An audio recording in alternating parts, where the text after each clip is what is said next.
Can Ben Solo's death at the end of The Rise of Skywalker be reversed and bring back everyone's favorite character from the dreaded sequel trilogy? The Ahsoka show may have just given us a way to bring Ben back using the Chosen One himself and the grandfather of Ben Solo, Anakin Skywalker, by using the power that Palpatine promised him all those years ago. He could even keep the ones he cared about from dying. So stick around till the end of this video to see how similar Ahsoka and Ben's deaths really are, and to see how Ben Solo coming back was perfectly set up by Dave Filoni through this Ahsoka show. So smash a like on this video and let's break this all down. The Ahsoka show has ended and left us with a way to bring Ben Solo back from the dead.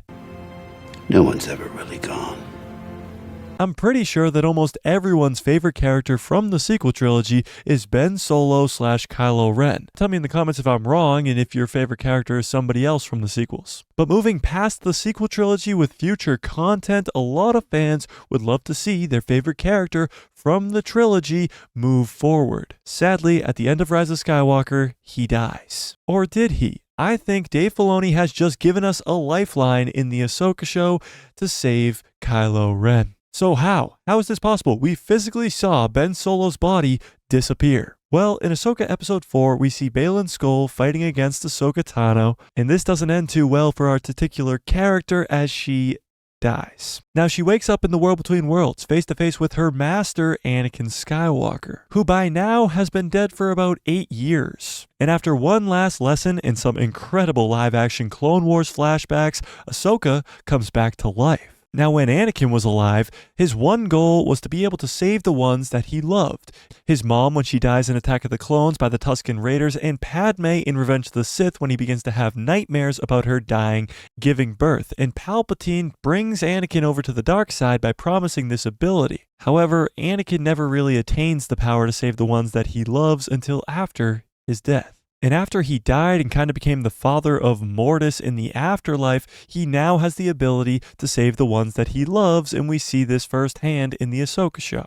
Now, how does Anakin saving Ahsoka have anything to do with Ben Solo? Well, Ahsoka and Ben do die in very similar ways. Both of their bodies disappear. When Ahsoka falls off the cliff versus Baylan, her body does disappear. That's why when Hera Syndulla and Carson Teva and the other X-Wings are searching for her, they can't find her. Even Jason Syndulla is searching through the Force and Chopper on his radar, and none of them can find her body. Until she chooses life in the world between worlds and finally comes back to the physical realm, and then, and only then, are they able to find her body. Now, Ben Solo's body disappears at the end of Rise of Skywalker, but we never see him actually turn into a Force ghost, because usually when a body disappears, like Luke Skywalker's or Leia Organa's or Obi-Wan Kenobi's or Yoda's, it usually means that they've turned into a Force ghost. But in the case of Ben Solo, he's not a Force ghost. We see Luke and Leia standing looking at Rey at the end of Rise of Skywalker, but no Ben Solo, leading fans to go wild and speculate for over 4 years on how to possibly bring back Ben Solo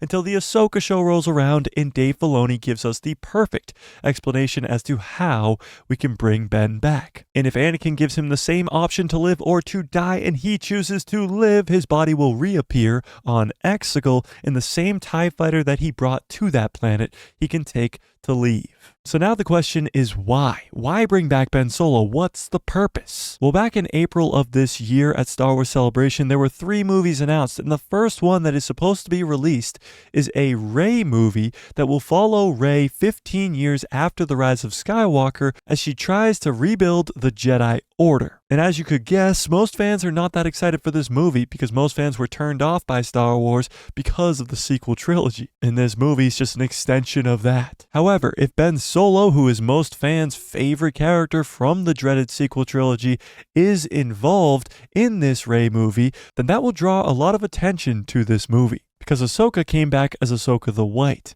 What is Ben Solo gonna come back like? And now we will get to finally see what a post-sequel world looks like for the future of Star Wars moving further down the line, because we got characters like Grogu who are going to live for the next 900 years. But what would put the cherry on top of all of this, one of Kylo Ren's first scenes in The Force Awakens to start the trilogy off, he's talking to the helmet and asks his grandfather for help.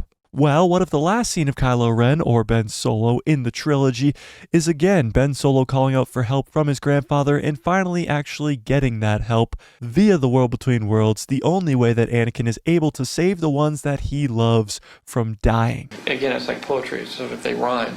But tell me in the comments section below, do you think Dave Filoni did this on purpose, setting up this real lifeline that Ben Solo could latch onto and have Anakin Skywalker, the chosen one himself, the grandfather of Ben Solo, save him and continue the character of Ben Solo for this Rey movie that is supposed to come out in 2026? Tell me in the comments what you think. Smash a like on this video if you liked it, hit subscribe and hit that bell so you get notified every time I post a video. We go live on this channel every Tuesday, Thursday, and Saturday, so don't miss out on any of that by hitting that subscribe. And if you want more, go check out this video I just did about the Ahsoka show being the best Star Wars show ever.